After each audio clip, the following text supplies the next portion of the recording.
My name is Raymond Holt, but most folks just call me Ray. For almost 4 decades, I climbed power poles, repaired busted lines in snowstorms, and got the lights back on whenever half of Indianapolis went dark. It wasn't glamorous work, but it was honest, steady, and it kept food on the table while my family slept warm through every winter. And you'd think, after all that, they'd at least respect me. But the night of my retirement party proved I'd been fooling myself for years. Before we get there, you need the full picture. Because betrayal doesn't happen all at once. It comes slow, like a frayed wire that finally snaps. For 35 years, I served at Hoosier Municipal Electric, working every shift nobody else wanted. Rainstorms, ice storms, tornado warnings, you name it, I was climbing in it. I missed birthdays, recitals, vacations. My wife, back then named Natalie, used to say she understood. But somewhere along the way, understanding turned into resentment. It started with small stuff. When we'd go to neighborhood gatherings, Natalie wouldn't introduce me as my husband who keeps the lights on for half the city. No, I became, he works for the city. Just that, like I was stamping parking tickets in a basement office somewhere. The kids picked up on it. My son, Brandon, now 27 and halfway through law school, would shrug whenever someone asked what I did. My dad's in utilities, he'd mumble, like the details were too embarrassing to share. My daughter, Sarah, 24, had the habit of straight up dodging the topic. I'd overheard her once at a Starbucks down on 38th Street. "What does your dad do, Sarah?" her friend asked. She stirred her latte and said, he's between things right now." Between things. I'd been on the same job for 3.5 decades. That line stung worse than any electrical burn I ever took. But that wasn't the worst of it, not even close. Brandon once needed $4,000 for law school exam courses. He came to me like he was doing me some kind of kindness just by asking. "Dad, I know this is a lot, and you probably don't have it, but..." I wrote the check in 2 minutes. He didn't ask how I had it. He didn't care. Sarah needed a co-signer for her master's loans. I wasn't her first call. Not even her second. By the time she came to me, she was practically sighing. "You're literally the only option I have left, Dad." My role in the family had slowly become backup financial resource. A walking signature. A last resort. The disrespect became part of daily life. At dinner parties, Natalie would crack jokes about how I was simple, how I only needed my boots, my pickup truck, and the TV remote to be happy. She'd say it like she was talking about a pet, not a husband. Meanwhile, what she didn't know, what none of them knew, was that while they were dismissing me, I was quietly building something they couldn't even imagine. Let me tell you how it started. Back in 2009, during the market crash, I bought a rundown duplex on the east side of Indy. Paid $14,500 as a down payment, spent weekends fixing it myself, replacing siding, patching drywall, installing new wiring. Within 6 months, I had tenants paying $1,150 a month. That single investment made more profit than any overtime shift I'd ever worked. And I didn't stop. Over the next 15 years, I bought a single-family rental near Speedway, a triplex in Fountain Square, a 4-unit property near Broad Ripple, another duplex out in Greenwood, and an 8-unit building in Lawrence. One by one, quietly, patiently, I built a portfolio worth more than any of them could have guessed. While Natalie worried about target sales and spa days, I learned about cap rates, cash flow, and refinancing. While the kids ignored me at dinner, I negotiated lender terms and studied rental markets. Every overtime shift, every storm call, every night spent climbing poles instead of being home, went directly into real estate. And because everything was bought with my income alone, titled in my name, tracked in a separate business account, they had no legal claim to any of it. But of course, they didn't know that. Because they'd never asked what I did with my money. They assumed I was broke. And honestly, I let them. It kept the peace. By late 2023, things at home felt off. Natalie had started going to a new gym, buying new outfits, getting new haircuts, and receiving texts she'd hide whenever I walked into the room. I wasn't stupid. A man who works around electricity learns to watch for sparks before the fire starts. I didn't confront her, not yet. Why break the silence when listening gives you more answers? Then came the credit card charges. Dinners at expensive restaurants I definitely hadn't attended. Gym membership upgrades. Personal training sessions with a guy named Derek Caldwell. I didn't need to be a private investigator. Anyone with common sense could see the trail. Soon after, she started dropping hints about downsizing, about reducing debt, about re-evaluating our future. She wanted out, and she thought she'd walk away with half of what she believed I had. But ignorance is expensive, and she was about to find out how expensive. Brandon and Sarah began pressuring me to, talking about supporting mom's happiness, and how maybe everyone would be better off starting fresh. Like my retirement could be turned into some sort of exit strategy for them. The breaking point came during a Tuesday dinner. All four of us at the table, and the air felt like it was loaded with static. They talked to me the way someone talks to an employee they're planning to fire. They hinted that I hadn't achieved much in life, that I had limited ambition, that maybe mom deserved more, that maybe I should accept reality. Reality? They had no idea what reality looked like, because while they doubted me, I had become a quiet multimillionaire. While they pitied me, I owned 10 fully paid-off properties. While they underestimated me, I earned over $14,000 a month in passive income. And I said nothing, not yet, not until the moment would hurt them the way their disrespect had hurt me. That moment came at my retirement party. And trust me, they were not ready for what was coming. Rehook. In part 2, you'll see exactly how my own family humiliated me in front of 120 people, and how I turned that moment into the biggest reversal they'd ever witnessed. My retirement party was supposed to be the one night I could breathe after 35 years of climbing poles in Indiana winters. The crew at Hoosier Municipal Electric rented out the old Veterans Lodge on the east side of Indy. Folks I'd worked alongside for decades showed up, guys who'd held lines with me during blizzards, guys I'd eaten cold sandwiches with at 3 a.m. while restoring power after tornado warnings. Real people, people who actually understood work. The place was packed, maybe 110, 120 guests. The walls were lined with photos of me in hard hats, me hauling cables, me standing in frost-covered gear after the ice storm of '09. Someone even brought the blown transformer that almost sent me flying back in 2013. They'd turned it into a joke centerpiece. For the first hour, it felt good, better than good. People laughed, swapped stories, teased me about finally getting to sleep in. Brandon and Sarah hung toward the back, barely looking up from their phones. And Natalie? She floated around the room acting like she was the proud wife who'd been by my side every step of the way. She wasn't proud of me. She was preparing to humiliate me. A little after 7 p.m., my supervisor, Doug Harrington, tapped his glass and gave his speech. "Ray is the guy you call when the whole grid melts down," he said. "He's the guy who'll show up during a blizzard before the snowplows even clear the roads." People clapped, laughed, shouted my name. I saw appreciation in their faces, something I hadn't seen at home in years. Doug wrapped up, handed me a plaque, and everyone started settling back into conversations. Then Natalie stood up. I knew that stance. Back straight, chin lifted, voice sugar sweet, the same voice she used whenever she wanted something or wanted to make a point. "I'd like to say a few words," she said. People quieted down. I felt my stomach tighten. Her few words were never few and never good. She started normal enough, talking about my long career, the nights she worried about me working storms, how proud she was of my dedication. But there was something off. There was too much rehearsed calm, too much distance in her eyes. Then she shifted her weight, reached into her purse, and pulled out a large envelope. And that was when everything changed. "Ray," she said with a smile that didn't touch her eyes, "you've spent your whole life working for others. Providing, sacrificing, but now it's time for both of us to begin new chapters." Separately, a hush swept the room. "These," she continued, handing me the envelope, "are divorce papers. I filed them yesterday." Somebody dropped a fork. You could hear it hit the floor. I opened the envelope. 14 pages. Signed, stamped, filed. I looked up, and my family, the people I raised, the people I sacrificed overtime weekends for, were smiling. Brandon walked up, put a hand on my shoulder. "Dad, it's okay," he said, almost cheerfully. "Mom told us. We think, honestly, this is the best move for everyone." Sarah chimed in with a laugh. "Yeah, it's kind of the best day ever." Finally, right? Finally? That word burned hotter than any voltage I'd ever touched. The room was dead silent. People who'd known me for years stared wide-eyed at my children, shocked at how calmly they were celebrating my marriage ending. My coworkers stared at me, waiting to see if I'd explode or shut down. But I didn't do either.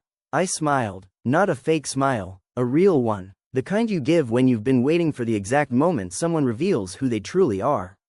"Thank you, Natalie," I said. "This is very thoughtful of you." The confusion on her face was priceless. She thought she was cornering me. She didn't realize she'd just walked into the trap she built for herself. Brandon frowned. Dad, are you okay? Never better, I said. Because while the whole room thought I was blindsided, I wasn't. I'd known this was coming for months. And I'd done nothing to stop it. I'd let them build this moment brick by brick.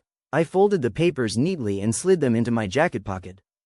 Then I looked around the room, at my wife, who'd been cheating with her trainer, at my kids, who treated me like a charity project, at a crowd of people who knew my story far better than my own family did. Since we're being honest, I said, let me clear up a few things. Natalie stiffened. She knew that tone. You're leaving because you think I'm a failure, I said. You're leaving because you think you're walking away with half of nothing. Ray, she whispered, warningly.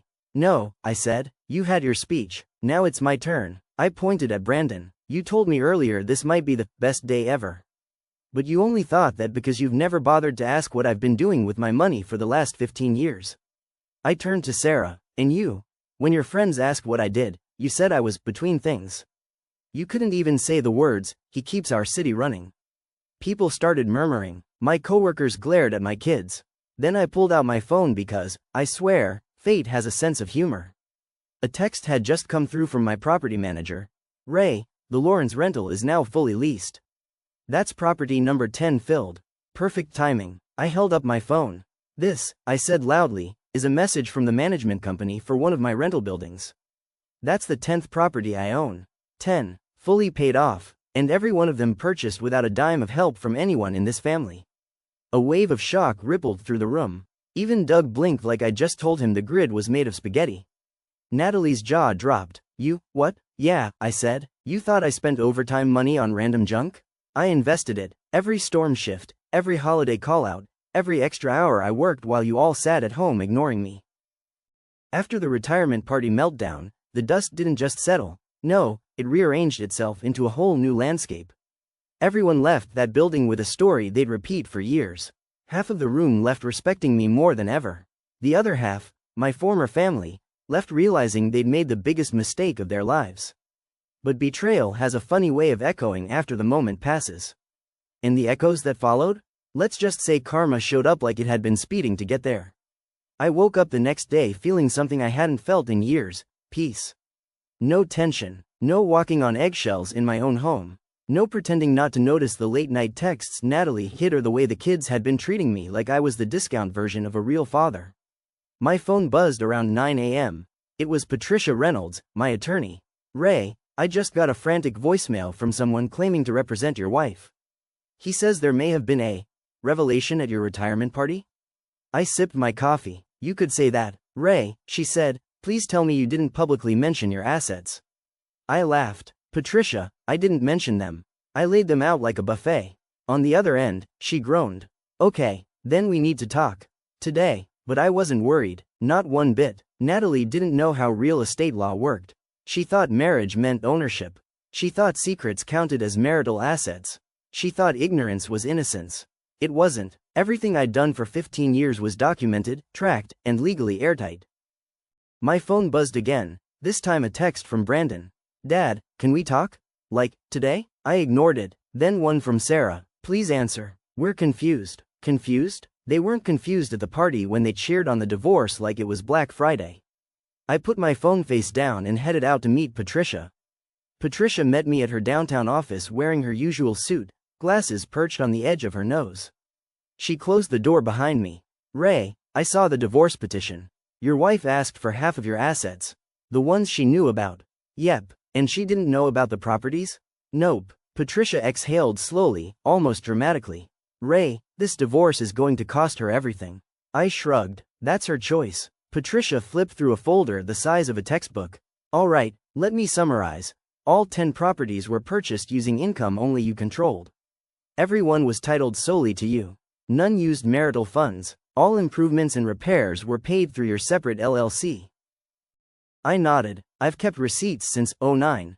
She tapped the stack. And you documented everything. Every penny. That's right. Patricia leaned back in her chair with a slow grin. Then Natalie is walking away with almost nothing. I didn't smile. I didn't need to. 2 days later, we had a mediation meeting. Natalie arrived looking like someone had taken her winning lottery ticket and fed it through a paper shredder. Her lawyer, Greg Farber, wore the expression of a man who'd been up all night Googling, "Can you lose everything in a divorce?" He cleared his throat. "Mr. Holt?" Mrs. Holt was unaware of these properties. She believes she is entitled to half. Patricia slid the documentation onto the table like she was dealing poker cards. "Everything was purchased with separate funds. Everything is in his name. Everything is traceable. Under Indiana law, these are not marital assets." Greg flipped through the papers, his eyebrows climbing higher with each page. "Mrs. Holt, did you know any of this existed?" Patricia asked. Natalie swallowed. "No. And did you ever ask?" Silence. "Then," Patricia said, "you cannot claim ignorance as ownership." Natalie's voice cracked. "Ray, this isn't fair." I looked her dead in the face. "You didn't think fairness mattered when you filed those papers at my retirement party." Her eyes welled up, but I didn't let that sway me. Tears don't erase betrayal. The settlement ended quickly after that. Half the equity of the house, $22,000. Half the savings she knew about, $4,200. The 2017 Toyota Camry. And that was it. A total of $26,200 for 35 years together. She'd traded a millionaire for a personal trainer who made about $35,000 a year. A week later, she moved into a one-bedroom apartment in Brownsburg. By week 2, her trainer boyfriend dumped her. By week 3, the neighborhood had labeled her the woman who divorced into poverty. Actions meet consequences. Brandon's call came first. "Dad, can we talk? For real this time?" I answered. "What do you need?" His voice shook. "I might have to pause law school. Tuition's due in January. I'm short about $28,000. "Well," I said calmly, "that sounds like a problem." "Dad, please. I'm not asking for a handout. I'm asking for a loan." "A loan from the man you laughed at during his divorce announcement?" "Dad, I messed up. I know that." I kept my tone level. "You didn't mess up, Brandon. You revealed who you really were." He went quiet, then hung up. Sarah lasted a week before calling. "Dad, the bank rejected my business loan. I need a co-signer or I'm dead in the water." "A co-signer?" I said. "Why didn't you ask the people you weren't embarrassed by?" "Dad, come on." "No, Sarah, you come on. You told people I was between things. Now I'm between helping and not helping." She started crying. "You're my father. Don't you care?" "Sarah, you cared about my money. Not me." And I hung up. 6 months after the fallout, life felt strange in its quietness. For the first time in decades, I wasn't being tugged in 4 directions at once. No one demanded overtime money. No one rolled their eyes at my work clothes. No one sighed at me across the dinner table like I was an inconvenience. Honestly, silence was a blessing I didn't know I needed. But peace doesn't stay peaceful for long when people realize they've thrown away the one person who ever gave them stability. And that's exactly when Natalie tried to crawl back into my life. Before we get to her, though, let me tell you what happened with the kids, because their transformation didn't come easy.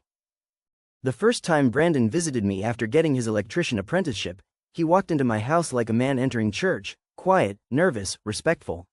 He wasn't wearing law school polos anymore. He wore steel-toe boots, a reflective vest, and hands scraped from conduit work. "Dad," he said, standing awkwardly by the door, "my foreman said I did good work this week." I nodded. "That's good to hear. It's hard," he admitted. "Harder than studying. Harder than exams." I raised an eyebrow. "But," he smiled faintly, "but it feels real." That was the first time I'd heard honesty from him in years. He sat down at the kitchen table, same table where he once told me I lacked ambition, and he looked me straight in the eyes. "I don't deserve anything from you," he said, "but I want to earn something back. Your respect, not your money." That sentence hit harder than any betrayal ever did. He wasn't trying to buy forgiveness. He was trying to earn something he never realized mattered. And for the first time, I saw my son, the man, not the entitled kid. Sarah's path back wasn't as smooth. She called one evening while walking to her shift at the gym. Wind was blowing hard in her phone speaker. "Dad, I figured something out," she said. "What's that?" "That I avoided you because your work embarrassed me. But now, I'm working 2 jobs, teaching classes, cleaning equipment, stretching paychecks just to survive. I've never respected hard work more in my life." I didn't answer right away. "Dad," she whispered. "I hear you," I said.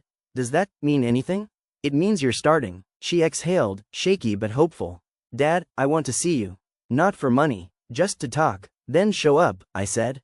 "Words are cheap." 2 days later, she did. She stood on my porch in old sneakers, hair tied back, smelling like vanilla lotion and hard work. Not entitlement, not arrogance, effort. Dad, she said, I want to rebuild this. Slowly, I let her. Respect isn't automatic, but effort counts. And then came the storm. One Saturday morning, I was fixing a loose board on the deck when a car pulled up, a white Subaru with a dented bumper. Natalie stepped out. She looked different, older, stressed, thinner. Retail work had not been kind to her, and living in a one-bedroom apartment with Sarah had sucked the glamour out of her new life. She walked carefully toward me, voice soft. Ray, can we talk? I didn't even pause my hammering. We're talking. She swallowed. You look good. I am good. She hesitated before sitting on the deck railing. You probably know Derek and I aren't together anymore. I kept hammering. Of course I knew. The guy bailed the moment he realized she didn't have a rich husband to leech off anymore. I made mistakes, she said. A lot of them. You did. I was lonely. I felt like you were distant. I wasn't distant, I said. I was exhausted. From providing. From being ignored. She flinched. Ray, I want to try counseling. No. Her eyes widened. Just like that? Yes. She pressed her palms together nervously. Can we, maybe start over? Maybe see where things go? I miss our life. I stopped hammering and finally looked at her. No, Natalie, you don't miss our life. You miss the lifestyle you had while married to a man you thought was beneath you. That's not true. It absolutely is. You weren't lonely. You were bored, and you confused comfort with failure. She blinked, stunned. You think I want you back because of money? Yes. That's insulting. No, I said calmly. It's reality. You filed for divorce after cheating. You handed me papers at my own retirement party. And now, 6 months later, when you're broken alone, you want a second chance? She looked down at her hands. I was stupid, she whispered. No, I said. You were arrogant. Her voice cracked. Ray, don't do this. We were married for 35 years. And you threw that away the moment you thought you deserved better. She wiped her eyes. You changed, she said. You're colder. No, I said. I finally have boundaries. Silence. Then she tried her final card. Ray, what if we remarried? I actually laughed. One sharp, genuine laugh. Absolutely not. She stood slowly, realizing the truth was final. Then, goodbye, she whispered. It already was. She walked back to her car without looking back. The Subaru drove away, and I didn't feel sad. Not even for a second. Later that week, the kids stopped by together. Not to ask for money. Not to plead for forgiveness. Just to talk. Sarah spoke first. Dad, she said, we saw Mom today. She told us what happened. I nodded. Brandon swallowed hard. She looked broken. She broke herself, I said. Brandon nodded slowly. I think we finally get it. What you carried, what you built, how much you were worth, not just money-wise. As a person. Sarah brushed a tear away. We don't deserve a second chance, she said. But we're asking for one. I stepped back, studying them. Grown adults who had finally learned what respect meant. Respect isn't about perfection, I said. It's about change, and for the first time since the night at that retirement hall. I let them hug me. Not fully fixed, not fully forgiven, but healing. After that, you'll see the moment my ex-wife made one last desperate legal move, and how the court delivered a judgment she never saw coming.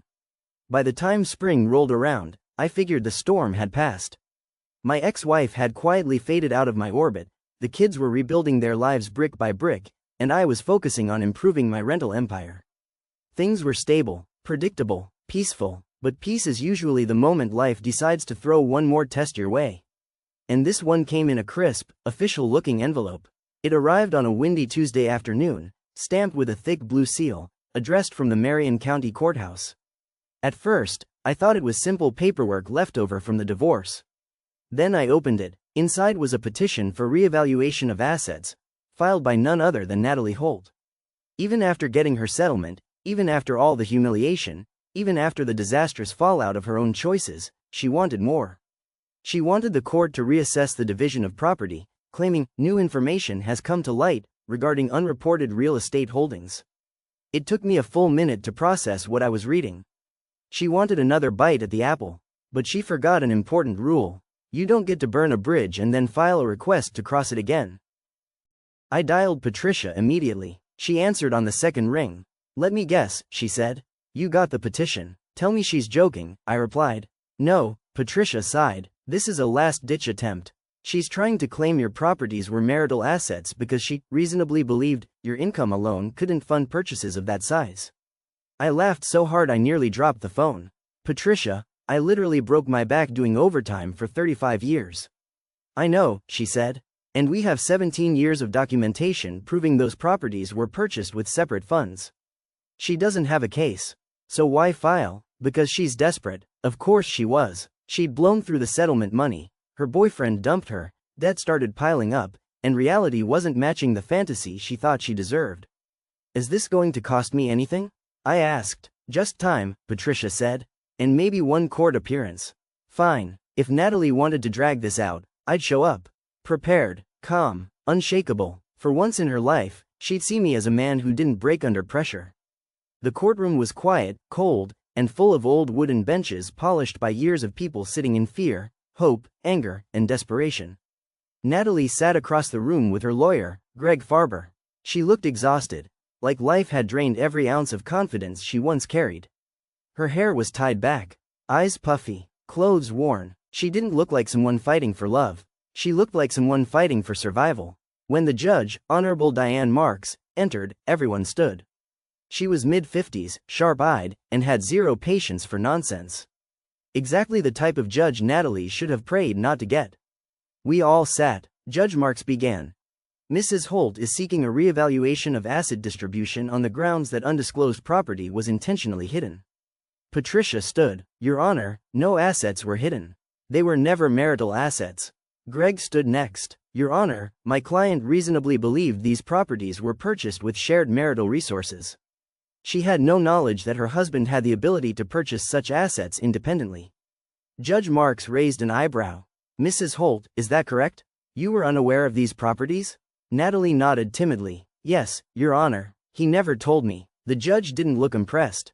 And did you ask him about his finances during your marriage? Natalie blinked. Ask. Patricia stepped in. Your Honor, we have 15 years of financial statements showing every down payment, renovation expense, closing document, and rental agreement came from Mr. Holt's separate accounts.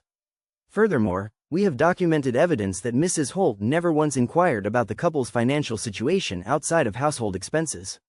Judge Marks flipped through the folder Patricia had prepared. Then she paused. And is it true, the judge asked slowly, that Mrs. Holt filed for divorce at Mr. Holt's retirement celebration, and that the properties were revealed as a result of her initiating the dissolution? Greg's face went white. Natalie swallowed and nodded. Yes, Your Honor. The judge leaned back in her chair. So, you chose to end the marriage while believing your husband had no significant assets? Yes, and only later sought them once realizing you misjudged his financial position. Natalie's voice trembled. Yes. Judge Marks nodded slowly, like it all made perfect, predictable sense. Mrs. Holt, she said, you did not request financial disclosures during the marriage. You filed for divorce unilaterally. You did not contest assets at the time. And the law is clear. Assets purchased with separate, traceable funds remain separate property. The gavel struck lightly. Petition denied. And just like that, it was over. Natalie slumped in her chair, her face buried in her hands as the weight of reality landed squarely on her shoulders. I didn't smile. I didn't gloat. I didn't say a word. Because consequences don't need commentary. She looked small, fragile. I wasn't trying to hurt you, she said. I'm drowning. I nodded calmly. I know, but you won't help? I looked her dead in the eyes. Help? I repeated. You handed me divorce papers in front of 120 people. You celebrated the end of our marriage. You cheered with our kids while trying to take half of what I built alone. You tried to shame me, replace me, and then profit from me. She wiped tears. I'm begging you, Ray? No, I said. You're asking for the life you threw away. She tried again. We were together for 35 years. And you treated those 35 years like wasted ones, I replied. Now you're living the life you believed you deserved.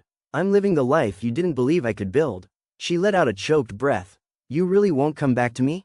No, Natalie, I said quietly. I won't come back for someone who only loved me when she thought I had nothing, and begged for me when she realized I had something. She covered her face and sobbed as I walked away. This time, the goodbye was hers. Next, you'll see how my kids finally stepped into their own lives, and the unexpected way they rebuilt our family stronger than before.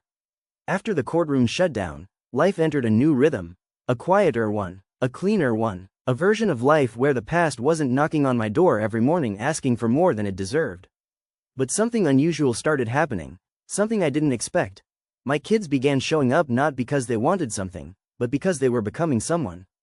And watching them grow on their own terms? That was worth more than any settlement, any building, any dollar amount sitting in a bank account. It started with Brandon. One weekend, I was repairing a loose railing at one of my duplexes, the kind of job I used to do alone because, frankly, I didn't want deadweight tagging along. But around 9 a.m., his truck rolled up. He hopped out wearing his work boots and that neon apprentice vest that had become part of his daily uniform. He walked over holding 2 coffees. "One's black," he said. "Figured you still drink it the way you always have." I took the cup but didn't say anything. He didn't need praise. He was learning that good actions speak for themselves. "Thought I'd help," he added. "Figured you might need a second hand." That was new. Brandon offering help instead of expecting it? That alone was worth the price of the past. He didn't stand around talking. He didn't try to impress me. He didn't brag about overtime shifts or pretend to know everything.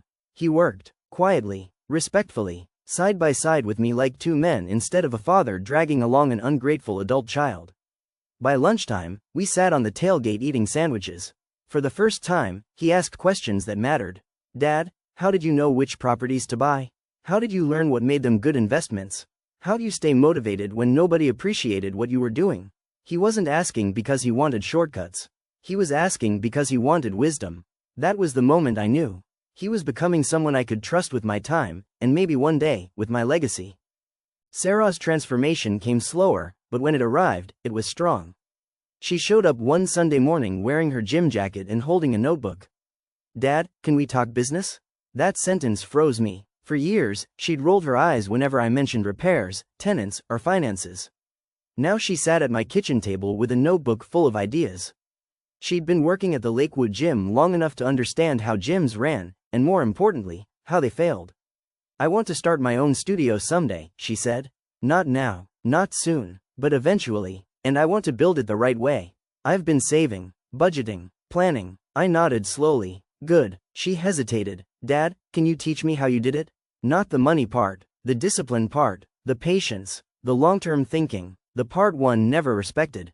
I didn't sugarcoat anything. It took years, long nights, no applause, no shortcuts, and it took people doubting me every day. She looked down. "I doubted you." "Yes, and I'm sorry." "Yes," I said, "and you're trying to fix it. That's what matters now." She spent the next 3 hours asking about tenant screening, loan terms, maintenance budgeting, and market cycles. Not once did she ask for money. She asked for knowledge. She asked for responsibility. She asked for direction. That's what rebuilding looks like. 2 months after the court ruling, I invited Brandon and Sarah to dinner at a small Italian place on the west side. A spot we used to visit when they were kids but hadn't stepped foot in together for a decade. We sat in a booth by the window. No tension, no guilt, no entitlement, just 3 people trying to figure out who they were to each other now. Brandon spoke first. "Dad, I know you probably won't believe this, but working as an apprentice changed everything. It made me understand how you spent your life. The early mornings, the long nights, the weather, the pressure." I nodded. "I spent years thinking my degree made me better than a man in work boots," he admitted. "Turns out the man in work boots was better than me." Sarah added quietly. "I used to be embarrassed by your job because I didn't understand value. Now I understand value because I'm doing a job most people overlook." She looked up at me, eyes honest. "You're not the one who failed us, Dad. We failed you." I didn't rush to comfort them. I didn't pretend the past didn't hurt. But I did something I wasn't ready to do months earlier. I forgave them. Not because they deserved it, but because they earned it. I thought the courtroom episode was the end of her involvement in my life. I was wrong. One Friday afternoon, I was walking out of the hardware store when I saw her leaning against her car, waiting for me. She looked defeated, not angry, not manipulative, just lost. "Ray, can we talk?" she asked. I kept my distance. "You have 5 minutes." She nodded, put her hands in her coat pockets, and took a shaky breath. "I see the kids more often now," she said. "They tell me you've been rebuilding things with them." "Yes, that's good." Silence. Then she said the words I didn't expect. "I don't want money. I don't want a second chance. I just want to say I'm sorry. For everything." She looked down at the pavement. "For the disrespect, the assumptions, the affair, the divorce papers, all of it." Her voice cracked. "And I paid for it, Ray. Harder than I ever imagined." I didn't attack her. I didn't mock her. I didn't remind her of every wound. I simply said, "You hurt yourself more than you hurt me." She nodded. I know, and I'll live with that. She turned to leave. That was the last real conversation we ever had. Not angry, not bitter, not romantic, just closure. And closure is underrated. By summer, Brandon was thriving in his apprenticeship. Sarah had saved enough to start her business plan draft. I was expanding my rental operations, hiring a part-time maintenance assistant, and enjoying finally living life without tiptoeing around someone else's resentment. Peace didn't feel empty, it felt earned, and my family, the part worth saving, finally understood something I'd spent decades trying to teach. Respect is not owed. Respect is built. The final chapter, I'll show you how. By the time a full year passed after the divorce, my life looked nothing like the life I'd lived for 35 years. It was quieter, more purposeful, and strangely enough, fuller. Not full of noise, not full of demands, not full of people who took me for granted. Full of clarity. Brandon was thriving in the electrician apprenticeship at Hoosier Municipal Electric, the same company I'd given half my life to. Sarah was teaching fitness classes and slowly building the savings she once thought would magically appear in her account like some kind of entitlement. And me? I was running a 10-property real estate portfolio generating over $170,000 a year in passive income. Every month, like clockwork, I'd get deposits that were the result of years of sweat, storms, and silence. But something bigger was happening beneath the surface, something that I never expected after all the betrayal and heartbreak. My kids were becoming the kind of adults I could be proud to leave a legacy to. And that's where the story turns toward the future, not the past. One Sunday afternoon, Brandon and Sarah came over for dinner. We sat on the deck, no fancy setup, no staged speech, just grilled chicken, lemonade, and a warm Indiana sunset. After we ate, Brandon cleared his throat. Dad, he said, I know this might sound weird, but I've been thinking about the future. Not mine, yours. I raised an eyebrow. Go on. I know you've built something huge, the properties, the business, everything. And I want you to know, I don't expect any of it. Not a dime. Sarah nodded. Neither do I. We don't want your money. We want your time, your guidance, not a payout. Now that was something I never thought I'd hear from either of them, especially knowing how they treated me before the truth came out. I leaned back in the chair. You two assuming you'll be left nothing? No, Brandon said. We're saying we don't want to earn it by blood. We want to earn it by behavior. He paused. Like you did. That sentence carried more weight than any apology before it. I looked at both of them. Kids who once couldn't look me in the eye, now speaking like adults who had finally learned the value of starting from zero. All right, I said, then let me tell you how this will work. I went inside, grabbed a folder from my desk drawer, and brought it to the table. This, I said, is my estate plan. Their faces froze. They didn't expect the conversation to go this direction. I opened the folder and showed them the documents, wills, trusts, business structuring, everything. Before the divorce, I said, I had all of this going to your mother. Everything. The house, the properties, the savings, the business, all of it. They exchanged sad glances. I know, Brandon whispered. Mom told us once. You trusted her. I did, I said. And she weaponized that trust. I tapped the folder. But I changed all of this after the divorce. Sarah swallowed. We figured. What you didn't figure, I said slowly, is how I changed it. They leaned in. All 10 properties, I said, are now placed in a living trust. They nodded. That trust, I continued, does not pass automatically to my children. Their eyes widened. Instead, I said, the beneficiaries are the 2 people who demonstrate the values I've lived by. Sarah frowned. What does that mean? It means, I said, the trust pays out only to those who meet the requirements. Brandon leaned forward. What requirements? I took a deep breath. Rule 1, I said, you must be financially independent. No handouts, no dependency, no living off someone else's income. They nodded slowly. Rule 2. You must maintain stable employment or run a stable business for at least 3 consecutive years. Both of them swallowed, not because they were scared, but because they understood the seriousness. Rule 3. No disrespect toward the work I did or the life I built. Ever again. They nodded harder. Rule 4. The trust pays out shares only to beneficiaries who demonstrate responsibility, through work ethic, behavior, and accountability. Then I pulled out the final document. In Rule 5, I added, the trust is designed to pass to your children, and their children, not just to you. Which means your actions shape the future of this family, not just your own lives. They stared at me, shocked, emotional, quiet. After a long moment, Sarah finally spoke. Dad, You're building a generational legacy. Yes, and you're telling us, Brandon added, we have to rise to its level. Yes. Then something happened that I'll never forget in my life. Brandon and Sarah reached across the table, both placing their hands over mine. Not to beg, not to bargain, not to manipulate, but to show unity. Then we'll earn it, Brandon said. We're not losing your respect again, Sarah added. And for the first time in years, I believed them without hesitation. A week later, Brandon called me with news I never saw coming. Dad, he said, voice filled with both fear and excitement, you're not going to believe this. What happened? I got promoted, not out of pity. I earned it. They want me to start training toward becoming a journeyman electrician. I grinned. And Sarah? She called later that night. Dad, my business plan got approved by a local small business program. They're giving me a partial grant. Not a loan, a grant. I closed my eyes, letting that settle in. Not because of me, not because of my money, not because of my name, because she did the work. 1 year earlier, my family broke in front of 120 people. 1 year later, my son works the same trade I spent my life doing, and respects it.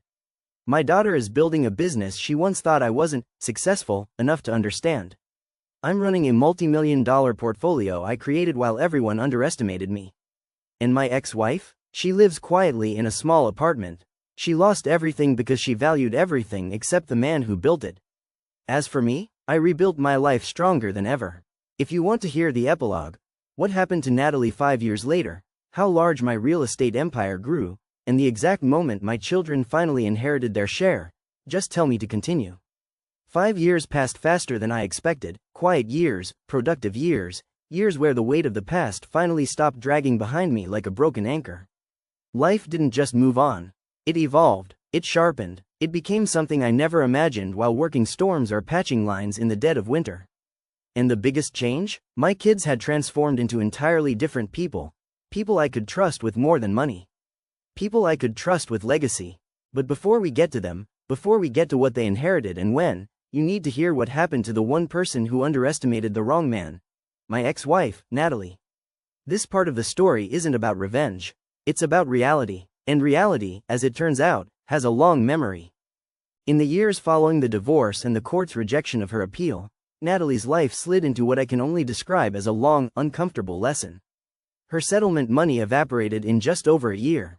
Between rent, health issues she'd ignored for decades, and the lifestyle she'd never learned to fund herself, her bank accounts thinned out quickly. She moved twice, first into a smaller one-bedroom, then into a studio. Her trainer boyfriend had left her early on. Her friends dwindled, her family kept their distance. And the saddest part? She never rebuilt her understanding of what went wrong. Instead of learning, she tried to find someone else to blame. The truth is, her downfall wasn't dramatic.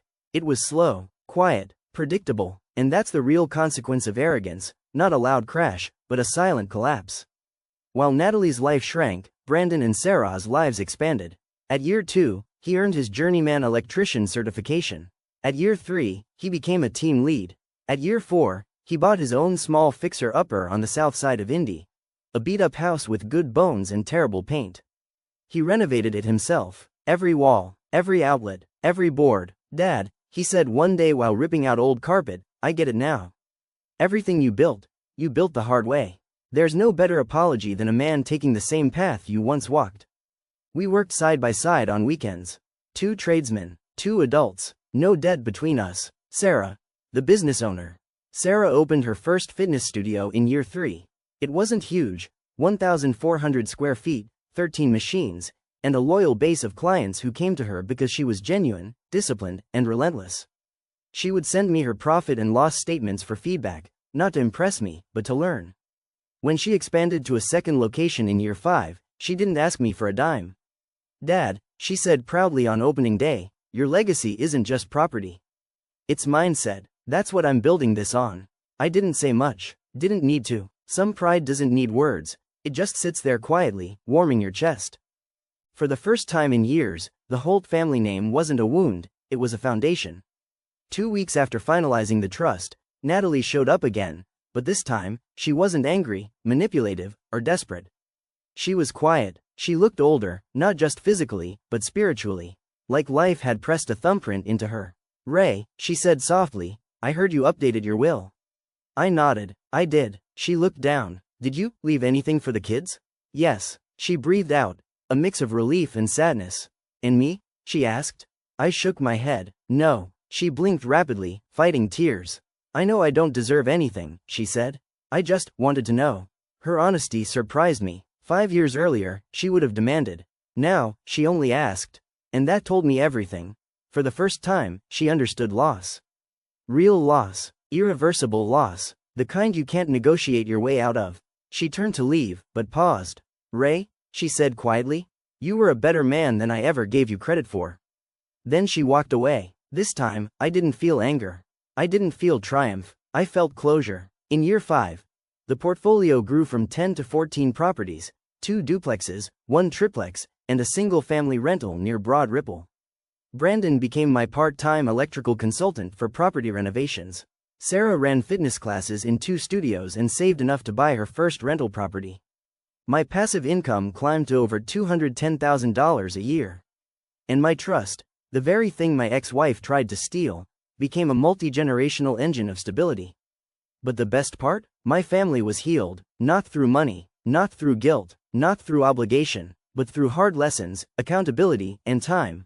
5 years ago, I walked into a retirement party expecting celebration and left with divorce papers in my hand. 5 years later, I walked into a lawyer's office with my kids beside me, ready to hand them a legacy built by storms, sweat, and silence. I didn't become wealthy to spite anyone. I became wealthy to build something real. And the people who finally inherited it? They stopped treating me like a backup plan and started treating me like a father. That's the ending. Not revenge, not punishment, restoration. If you want, a time skip set 15 years later showing how the family, the empire, and the legacy evolved, and how one final unexpected event changed everything. 15 years passed after the night my ex-wife served me divorce papers at my retirement party.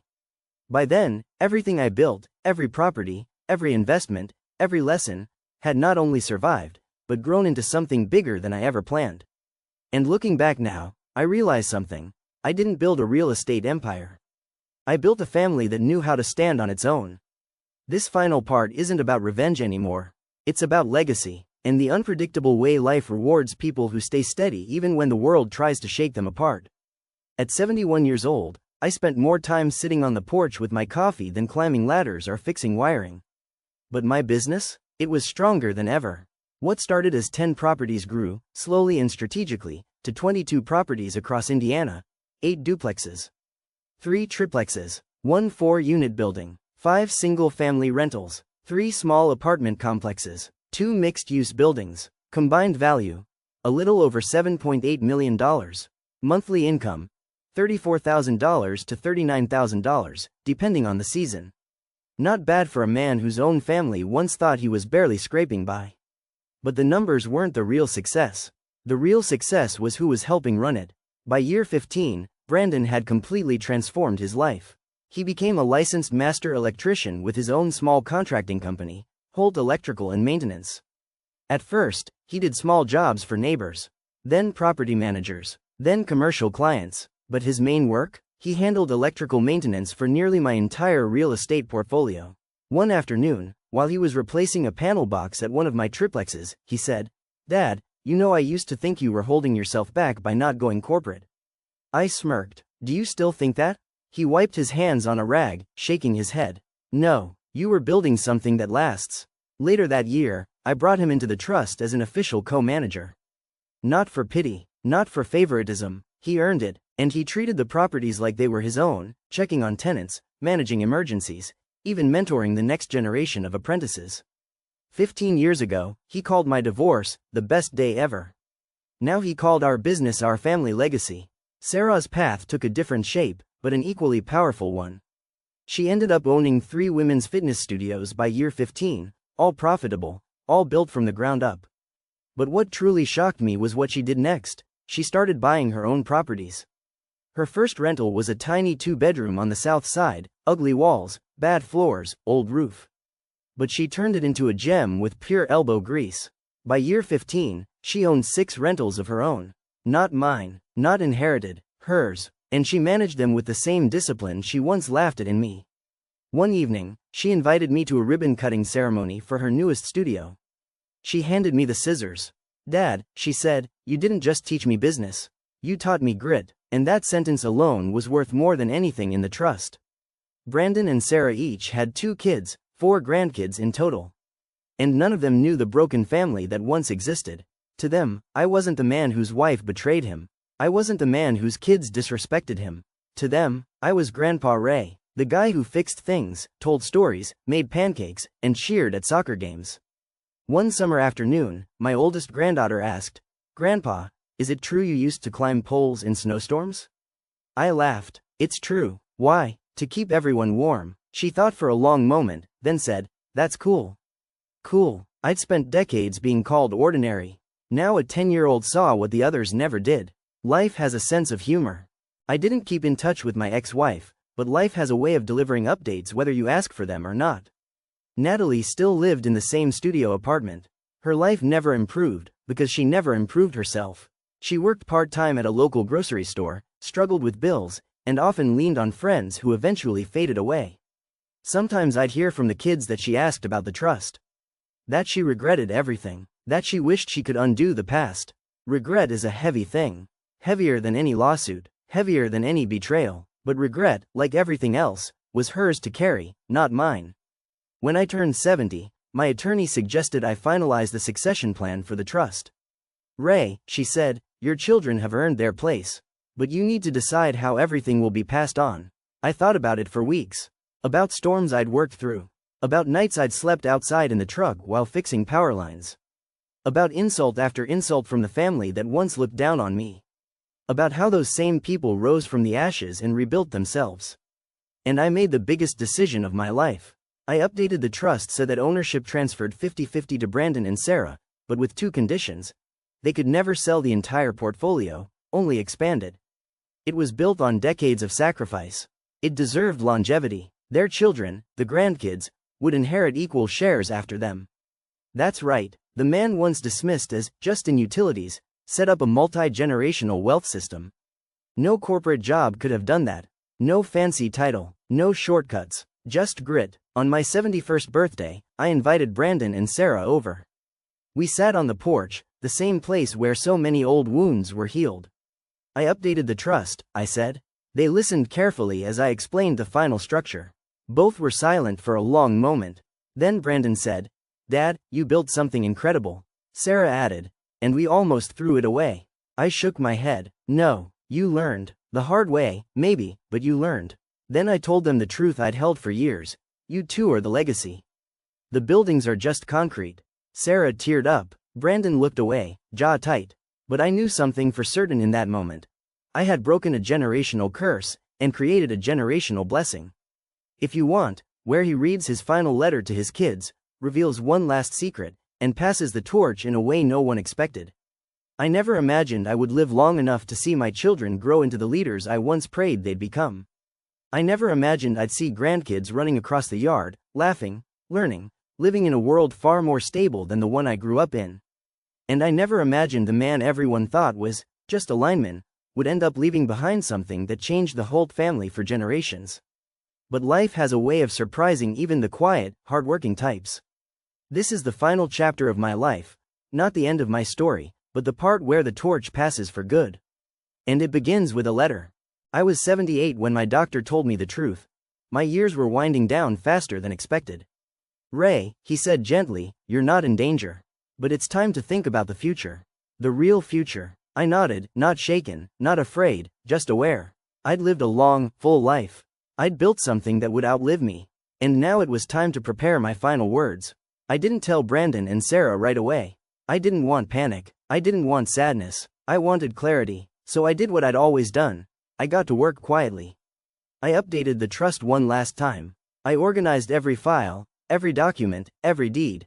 I walked through each property, touching walls I'd repaired, doors I'd built, windows I'd replaced with my own hands. Then I sat at my desk one evening and wrote a letter. The last letter I would ever write to my children. When my time finally came, peacefully, while I slept, Brandon and Sarah received a call from my attorney, Patricia. She had strict instructions. Open the trust folder at the office tomorrow at noon. And read the letter inside together. They did exactly that. Patricia closed her office, drew the blinds, and placed the sealed envelope on the table in front of them. The front was written in my handwriting, "For my children, when it's time." Sarah's hands shook when she opened it. Brandon sat still, jaw tight, eyes already glassy. Inside was the letter. The letter, Ray's words, "Brandon.